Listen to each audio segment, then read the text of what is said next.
Olá pessoal, sou o professor Rogério Guitz, da UFMS de Corumbá, e quero passar aqui uma introdução à normalização de banco de dados.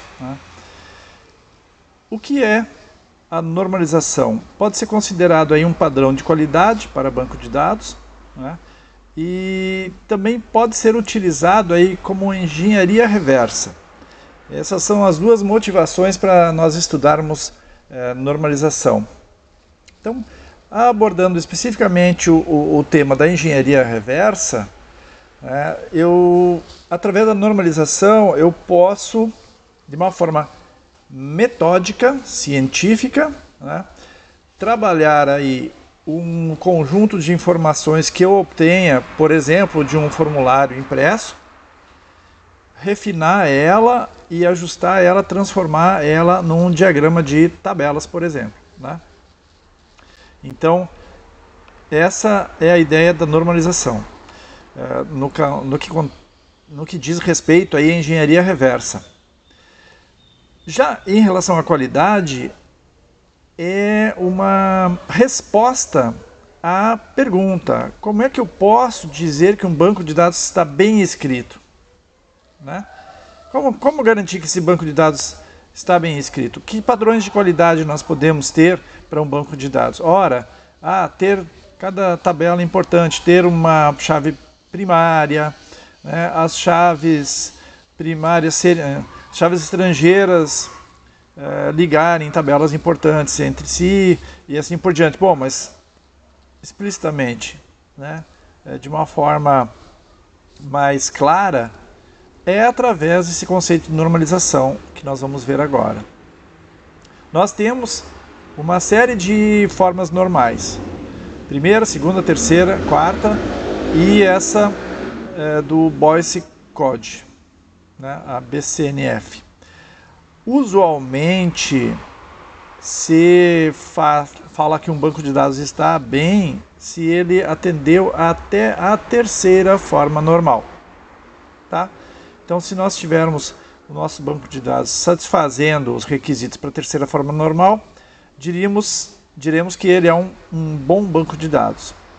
E é o que vamos utilizar corriqueiramente em disciplinas de banco de dados dentro de um curso de graduação de sistemas de informação como o nosso.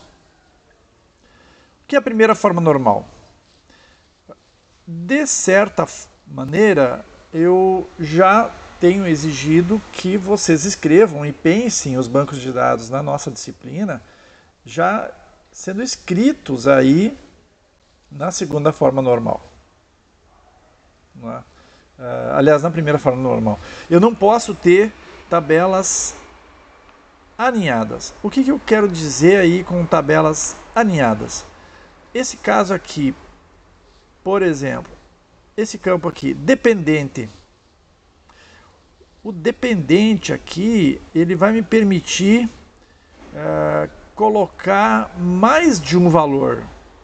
Então, aqui, nesse campo, posso ter entradas do tipo assim, fulano, beltrano, cicrano. E assim, indefinidamente. Isso aí é um problema, gente. É um problema. Qual é que vai ser o tamanho desse campo aqui? O banco de dados vai ter dificuldades para administrar essa situação, porque esse é um campo, vamos dizer assim, dinâmico, dessa maneira como está. Ele é um campo que vai permitir você colocar um, dois ou vários. Então, não é adequado. Ela não está na primeira forma normal, certo? Ou aqui, como eu descrevo esse projeto aqui, essa tabela aqui, a tabela projeto. Então, ela tem um código, tem um tipo de descrição e aqui tem uma subtabela aqui, uma tabela dentro dessa tabela que coloca dados aí, por exemplo, de empregados, com data de início e tempo de alocação naquele projeto em si, sabe? Então, eu vou descrever um projeto e dentro dele eu vou ter vários empregados. Quem conhece banco de dados NoSQL, né, já sabe que essas situações aqui são permitidas nesses bancos de dados. Mas num banco de dados relacional não é adequado ter esse tipo de construção como essa dessa tabela projeto aqui, né? E por fim, o exemplo clássico do endereço, né? O endereço aqui, ele pode ter várias informações, pode ter rua, número, apartamento, fundos, sei lá, né? Bairro, cidade, etc. Então, essa disposição aqui de endereço, ela não está adequada, porque ela pode ter um tamanho variável.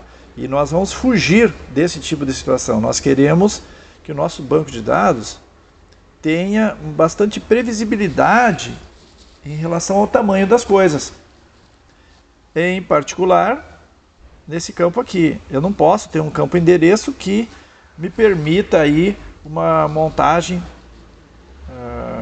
que é dinâmica, né, que é variável. Então a solução para se trabalhar isso é criar uma tabela para cada situação dessas, para cada atributo multivalorado ou para cada tabela aninhada. Essa é a solução, tá? Então, aqui, por exemplo, dependente, eu criaria uma outra tabela dependente. Aí, então, esse código aqui, minha gente, é o código dependente, e esse ID cliente seria o que? Uma chave estrangeira, tá? Esse cara aqui seria uma chave estrangeira, referenciando o patriarca aqui, né? O código do cliente, o pai da família aí, certo? Então aí você se livrou, você pode, nesse contexto aqui, montar vários, colocar todos os dependentes, seus 9 filhos, ligados na mesma pessoa. De forma parecida, né, aqui para os empregados que estão alocados no projeto, eu devo fazer uma tabela quase que intermediária, né? Veja que isso aqui não é uma solução muito bonita. Eu tenho o meu projeto, com aquelas informações essenciais do projeto, tá? E eu tenho aqui um empregado por projeto, né? Aí eu referencio como uma chave estrangeira, de novo aqui, né? Esse cara, o código do projeto, para ligar ao projeto, mas daí eu coloco aqui informações dos empregados. Vocês sabem que esse modelo aqui não está muito bacana, porque eu vou, por exemplo, ter um empregado que participa de vários projetos e lá pelas tantas eu posso cometer erros de digitação, né? Eu posso errar o nome desse empregado uma vez ou outra, e aí pode dar problemas de consistência, né? Então, uma vez vai Rogério com acento, outra vez vai Rogério sem acento, né? Como é que fica? Daí, para mim extrair relatórios desse negócio aqui, não é tão bom assim. Porém, já está melhor do que aquela bagunça que estava na tela anterior. Certo? Você já organizou um pouco melhor o seu banco de dados. Isso, então, é a primeira forma normal, né? Não tem esse tipo de tabela aninhada ou campo com vários valores. Tá? A mesma situação aqui do dependente você aplicaria para o endereço. Olha aqui, endereço. Então, eu crio uma tabela endereço, onde eu posso colocar, de repente, número da rua, número, algum complemento e tal. Pô, já ficou melhor do que esse campo sozinho aqui, com possibilidades dinâmicas aí de inserção, né? Não é uma boa. E aí, nesse caso, eu coloco a referência ao contrário, né? Eu coloco a chave estrangeira aqui, ó, tá vendo? Né? O código do endereço é, no caso, a chave estrangeira que vai referenciar o endereço que eu cadastrei aí, tá? Então, nesse momento, você pode exercitar o seu conhecimento e transformar essa tabela aqui, né, em uma situação na primeira forma normal, tá bom? Eu tenho os alunos, tenho o código, né, do arquivo de alunos, o nome do aluno, e aí eu coloco os cursos e as disciplinas que essa pessoa está fazendo. Percebe que aqui eu tenho duas tabelas alinhadas, uma dentro da outra. Aqui, ó, essa aqui, ela é a tabela aninhada dessa outra tabela, que já é uma tabela aninhada dentro do arquivo de alunos. Fica aí como exercício para vocês fazerem. Bom, a segunda forma normal. Aí, todo o atributo que não depende exclusivamente da chave primária deve ser tirado fora. Aí já é uma característica assim, mais de organização, de clareza do teu diagrama, você transformar ele na segunda forma normal, tá? Então, você só deixa na tabela tudo que depende exclusivamente daquele identificador. É um pouco mais complicado, né? Então aqui, por exemplo, eu tenho o associado. Tem um código, tem o nome dele, CPF, RG, número do contrato e data de vencimento do contrato. Certo? A data de vencimento do contrato depende do nome da pessoa? Não! Ela depende do número do contrato. Né? Ela não tem a ver com o nome da pessoa, não é o data do nascimento do cara. Se fosse data de nascimento do associado, tudo bem, ficaria aqui. Mas não, é data do vencimento do contrato. Então essa é uma coisa que está indireta. Repara como eu estou pensando aqui em termos de qualidade de código, de diagrama. Então eu tenho que retirar fora isso aí. Né? Tenho que botar numa outra tabela para sacar fora. Aqui, por exemplo, a relação entre empregados e projetos. Então eu tenho o código do empregado, o código do projeto, eu tenho o nome, a categoria, o salário daquela categoria, né, a data inicial, o tempo que ele está alocado no projeto. O tempo que ele está alocado no projeto depende dessa relação aqui, dessa identificação entre empregado e projeto. O tempo que ele está alocado depende ali. Mas o nome dele, categoria, salário, data de categoria e salário, não dependem dessa relação, dependem exclusivamente do empregado. Tá percebendo? Então esses três aqui, eles têm ligação com o empregado, eles não têm ligação com a alocação do empregado no projeto referido. Então esses caras têm que cair fora daqui. Esses caras têm que ir embora para ficar mais limpo, para ficar mais organizado. E aí eu vou ter que criar uma outra tabela e botar isso aí nela. Provavelmente uma tabela de empregado, certo? E aí jogo lá. Aí vai ficar aqui só o quê?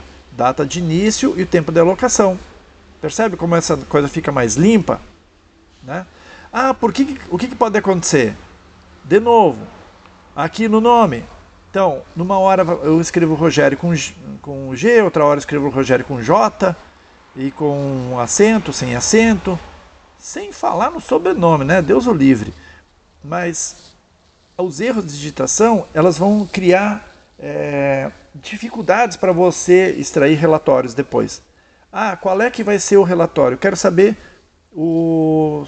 todas as vezes que o Rogério foi alocado em projetos. Mas e se alguém digitou errado? Se alguém esqueceu o acento? Né? Aí, complica. Vocês estão me entendendo? Então, é a segunda forma normal, essa aí, para ficar mais organizado o seu diagrama. Aqui, então, eu coloco as soluções, tá vendo? crio uma entidade de contrato para tirar fora a data do vencimento do contrato e coloco como chave estrangeira na associação aqui, no associado. Né? Aí essa chave estrangeira aqui liga com o contrato que tem uma data de vencimento. Perfeito, tá tudo certo. Né? E aqui, então, a situação um pouquinho diferente, eu vou fazer um empregado, uma tabela empregado com chave primária, e aí eu transformo aquele código do empregador aqui, que já devia ser antes, né, uma chave estrangeira, e jogo esses dados que são relativos ao empregado para lá, que eles não têm nada que ver com a relação do empregado com o projeto, eles têm a ver com a pessoa. Pronto, acabou. Tira fora eles. E agora, por fim, é a situação da terceira forma normal, que aí a gente chegou no nirvana, aí no ponto bacana do nosso banco de dados, tá? Tu repara que as formas normais elas são cumulativas, né? Então eu sempre peço, para estar na segunda forma normal, ele tem que ter passado pela primeira forma normal e acrescentar tal coisa.